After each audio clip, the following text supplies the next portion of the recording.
There are moments when a scandal doesn't explode because of what's revealed, but because of what's hidden. This is one of those moments. Buried inside a quiet document release from the Department of Justice was a detail so small, most people missed it entirely. An internal email, a single attachment, and a photograph that never made it to the public. According to that email, federal investigators reviewing Steve Bannon's iPhone discovered an image, Donald Trump standing next to Ghislaine Maxwell. Not a rumor, not a media claim. A photo recovered during a lawful forensic review, flagged by investigators themselves as potentially relevant. The official who found it didn't ignore it. They didn't bury it. They escalated it. They alerted senior DOJ staff, explaining that the image appeared during a review connected to multiple overlapping cases, and asked whether further action was needed. So far, this is exactly how the system is supposed to work. But when the DOJ finally released materials to the public, that photograph was gone, not missing, not excluded, redacted completely, every pixel erased. Here's why that matters. Under the Epstein Transparency Act, redactions are allowed for one reason, and one reason only: to protect victims and minors. The law explicitly states that records cannot be hidden due to embarrassment, reputational harm, or political sensitivity, even when the subject is a public official. So the question isn't complicated. Donald Trump is not a victim. Ghislaine Maxwell is not a minor. So why was that image erased? The DOJ hasn't explained it. They haven't justified it. And they haven't cited a single legal provision that would allow it. Which leaves us with an uncomfortable possibility that this wasn't a legal decision at all, but a political one. And if that's true, then this photo isn't just evidence, it's proof that the rules quietly changed behind closed doors. Because once the government starts deciding who the law applies to, the Epstein case stops being about the past and starts being about power, protection, and control right now. To understand why that redacted photo matters so much, we have to step back, not into politics, but into the law itself. After years of pressure from survivors and public outrage over secrecy, Congress passed the Epstein Transparency Act. The goal was straightforward: stop the government from hiding behind vague black bars and finally force real disclosure. And unlike many laws written in careful ambiguity, this one is blunt. Redactions are allowed only to protect victims of sexual abuse and minors. That's it. The law goes further, spelling out exactly what cannot be used as an excuse. Records may not be withheld or altered because of embarrassment, reputational harm, or political sensitivity, including when the people involved are government officials or public figures. That language wasn't accidental. It was written precisely because powerful names had quietly disappeared from past disclosures. So when the Department of Justice released its latest tranche of Epstein-related materials and introduced a new justification, redacting so-called politically exposed individuals, legal experts immediately noticed something troubling. That category doesn't exist anywhere in the statute. Not implied, not hinted at, not buried in footnotes. It was simply created. And once you allow the DOJ to invent new standards after the law is passed, transparency becomes optional. The inconsistency becomes even harder to ignore when you look at how earlier releases were handled. When documents connected Bill Clinton to Epstein's circle, his name wasn't protected. There were no sweeping redactions, no concern about political fallout. But when materials even indirectly touched Donald Trump, entire documents were blacked out. Court-ordered releases were delayed. And now, a photograph, a photo that already exists in the public domain, was completely erased. Which brings us to what's really at stake here. This isn't just about one image. It's about whether the law is applied evenly, or selectively. If the DOJ can decide, case by case, which powerful individuals deserve protection, then the Epstein investigation stops being about accountability and starts functioning as a shield. And there's an unintended consequence to that strategy. By hiding so aggressively, the DOJ hasn't calmed speculation, it's amplified it.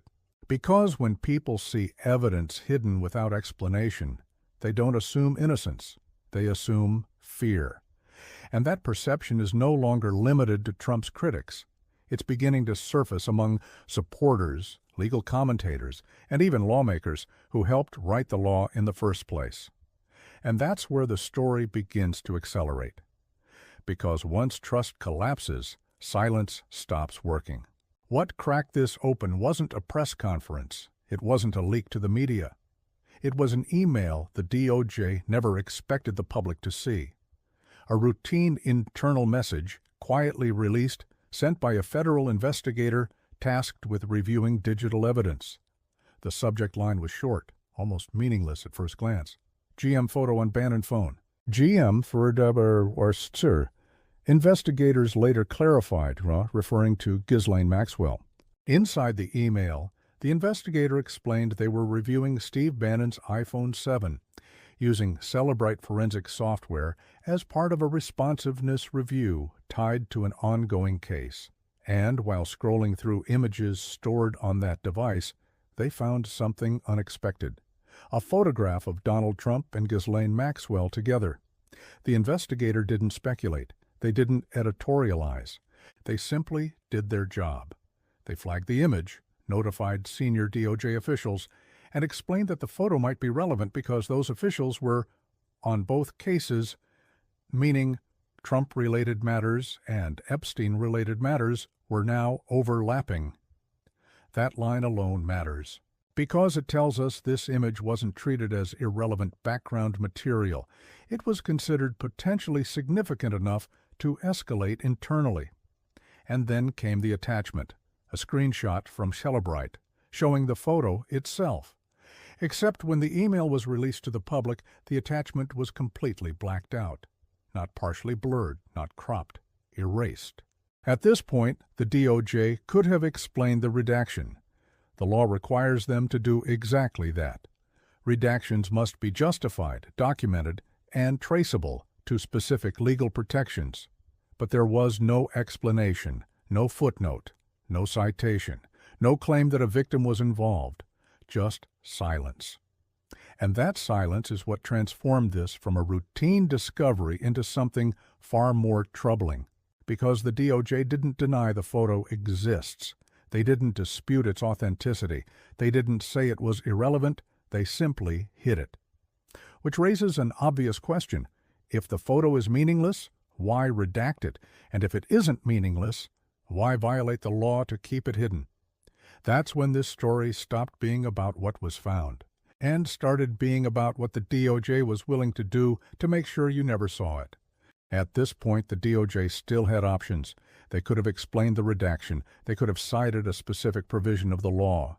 They could have clarified why this image, and others like it, supposedly required protection. Instead, they doubled down. When journalists and lawmakers began asking why politically powerful figures were being shielded, the DOJ quietly introduced a new justification: politically exposed individuals. There was just one problem. That category doesn't exist anywhere in the Epstein Transparency Act. The law doesn't recognize political status as a protected class. In fact, it explicitly rejects it. The text is unambiguous.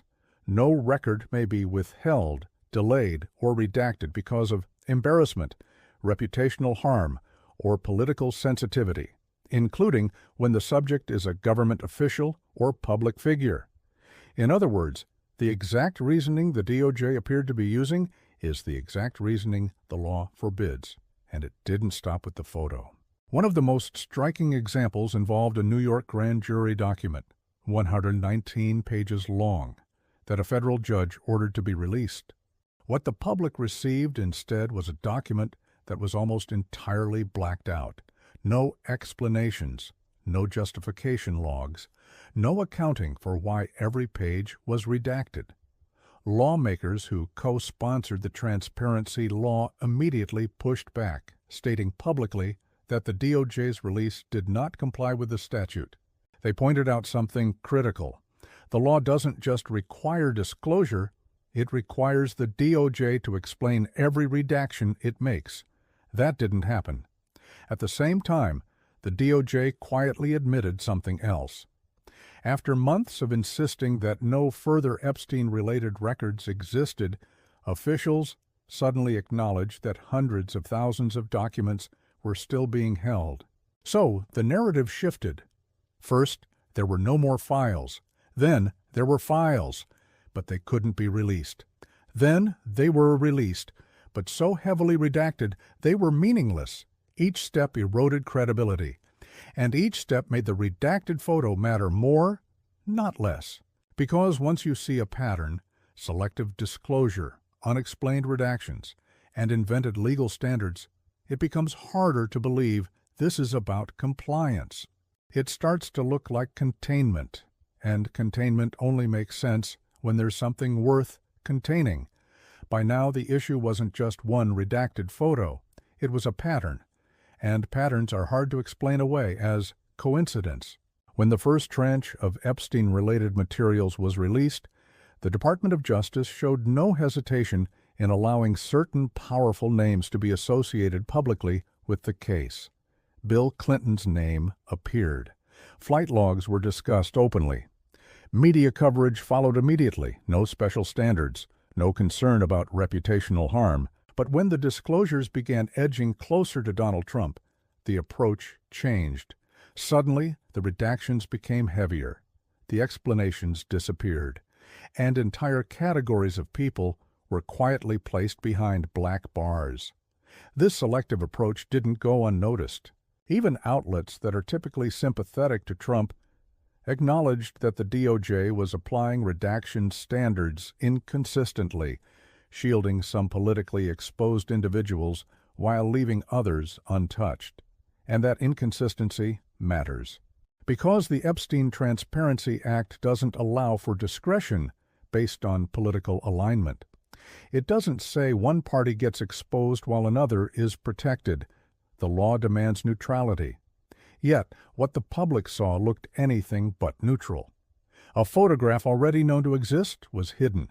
Documents tied to court orders were delayed or erased.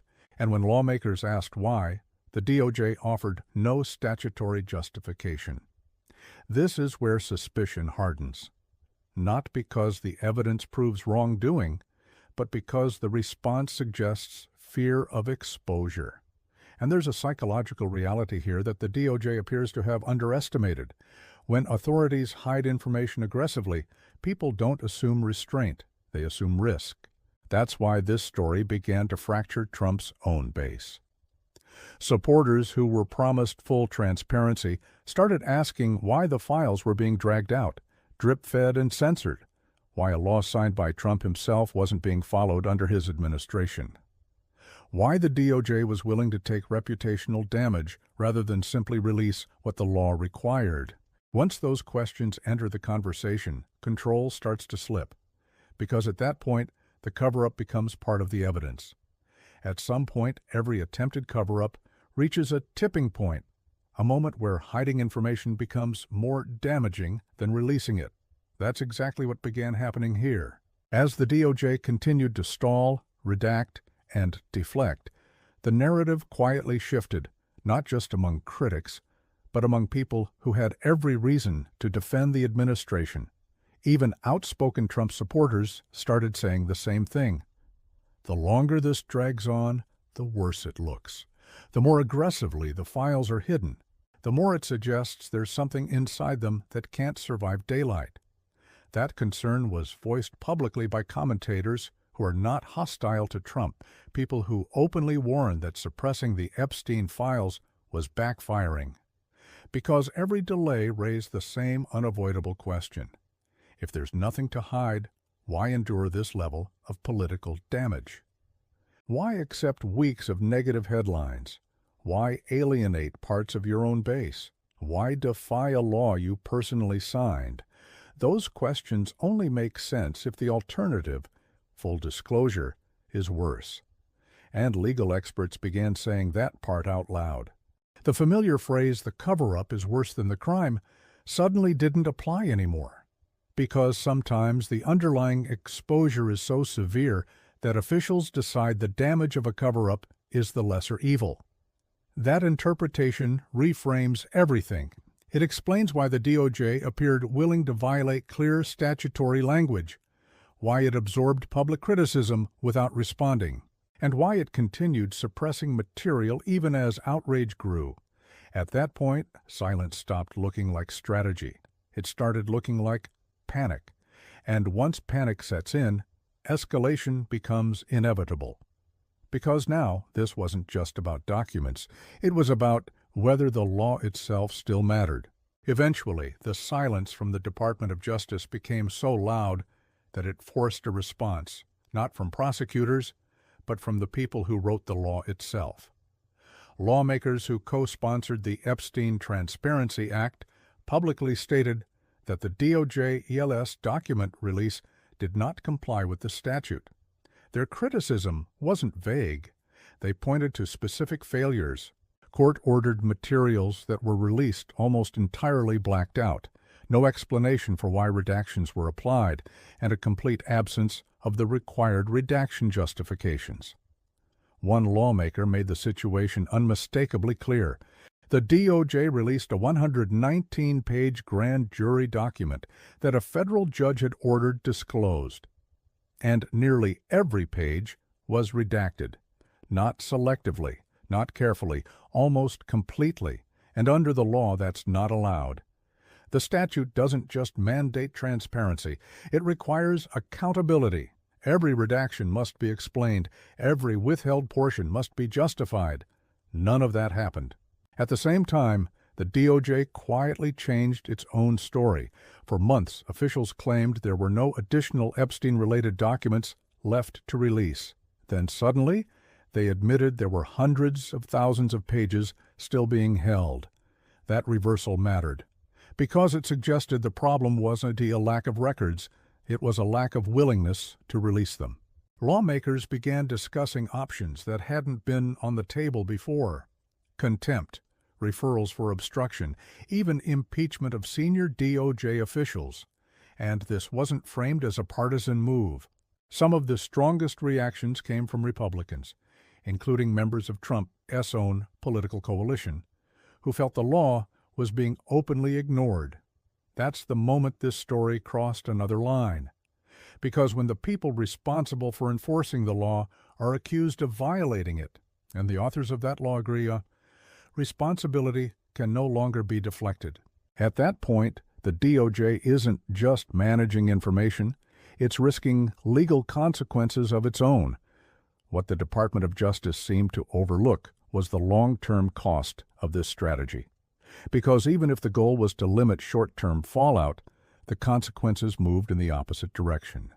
Every unexplained redaction fed the same conclusion: that the government was protecting someone, and that the protection itself was the story. Instead of closing the chapter on Epstein, the DOJ reignited it. Survivors who had pushed for the Transparency Act returned to the spotlight, arguing that the law had been violated and that the promises made to them had been broken. Public outrage didn't fade. It intensified. And something else happened, something politically dangerous. Trump's own base began to fracture. Supporters who had been told full transparency was coming started questioning why the release felt so incomplete, why the administration appeared willing to absorb damage rather than comply fully with a law it championed. That erosion of trust mattered, because it wasn't driven by partisan opposition, it was driven by expectations that weren't met. Legal analysts also began pointing out something the DOJ likely hoped no one would say out loud. Even if current officials avoided accountability, that protection might not last. Statutes of limitation hadn't expired. A future administration could reopen the issue, and actions taken now, including obstruction or unlawful redaction, could become evidence later. In other words, the attempt to bury the Epstein files may have planted the seeds for future prosecutions. That reality changed the calculus. Because once consequences extend beyond the present moment, silence becomes harder to justify. And the longer this continued, the clearer one thing became. This wasn't containment, it was delay. At this stage, the facts themselves aren't complicated. A photograph exists. The law says it shouldn't be hidden. And yet it was erased anyway. The Department of Justice hasn't denied that. They haven't justified it. They've simply refused to explain. And that refusal is the most revealing detail of all. Because if the image were harmless, there would be no reason to violate the law to conceal it. If the documents pose no risk, there would be no need to invent new redaction standards. What we're left with is a choice the DOJ appears to have made: absorb public outrage now or risk exposure later. And in choosing outrage, they sent an unintended signal that whatever lies behind those black bars is something they believe the public can but be allowed to judge for itself. That's the real issue. Not whether a crime has been proven, not whether a single photo tells the whole story, but whether the government gets to decide what the public is allowed to see, even when the law says otherwise, because once that line is crossed, transparency stops being a right. It becomes a privilege, and the question that now hangs over this entire case isn't about Jeffrey Epstein anymore. It's about power. If the DOJ is willing to bend the law this far to protect certain individuals, what else are they willing to hide? And how long do they think silence will work? Before we close, one thing needs to be absolutely clear. This is not an accusation of guilt. It is not a claim that a single photograph proves a crime. And it is not a verdict. What this is an examination of process. Every fact discussed here comes from publicly released documents, court orders, and statements from lawmakers involved in writing and enforcing the law. The question raised in this video is not, who committed a crime? It's, why was the law not followed? Because in a system built on transparency, the government doesn't get to pick and choose which rules apply, especially when those rules were written to prevent exactly this kind of selective secrecy. If the Department of Justice believes its redactions are lawful, it has a simple obligation: explain them. If it believes certain materials must remain hidden, the law requires a justification. So far, neither has happened. And until it does, public scrutiny isn't reckless, it's necessary. Because accountability doesn't begin with conclusions, it begins with access to the facts. If you value independent analysis, factual sourcing, and stories that don't stop at the surface, consider subscribing. It is the only way this kind of reporting survives in an environment where transparency is increasingly optional. Thanks for watching.